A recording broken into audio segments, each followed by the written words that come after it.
matchmaking came into my world, just kind of dropped in my lap. My husband had a friend who was in the business, and she gave me a part-time job, and I ended up working in Beverly Hills for many years as a matchmaker, and then starting my own business in 2010 from my house, a little boutique matchmaking service for high-end affluent men, and then the women can be in the database for free. They're looking for their soulmate, long-term relationship or marriage.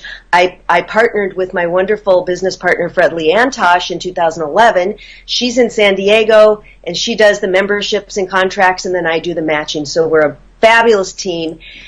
But as the years went by, and just really the last couple of years, I started thinking, because I noticed that a lot of these women that I'm matching up with my guys are women that I met 17 years ago, 15, 16, 17 years ago, coming up on 2 decades ago, and they're still single. They're beautiful, they're smart, they've got a great personality, and I thought, this is not right.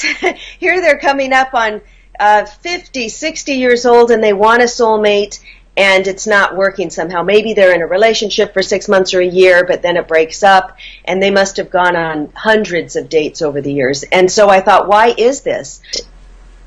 Self-esteem is an issue with women. I'm going to give you an example that something just happened recently of a self-esteem issue that needs to be worked on.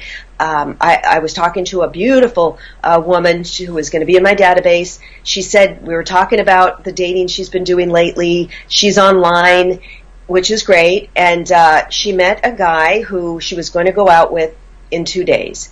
And they'd only spoken on chat.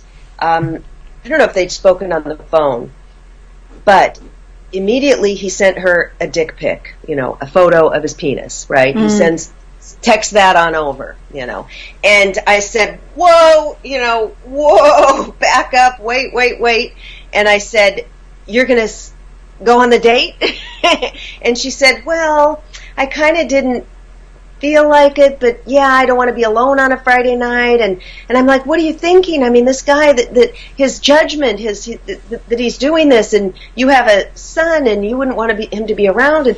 And well, he said he was drunk when he did. I said, oh, great, he's drunk, and he sends pictures of his dick to a stranger. I said, this guy is horrible, And anyway, I thought she's still. I said, cancel it, please. And she, and then I found out she did go. And then I said, how did it go? And she goes, well, he got real handsy, and so I ended up leaving. Well, of course he did. She's lucky she didn't get raped. But so just a simple thing like, example of how that's a self-esteem issue.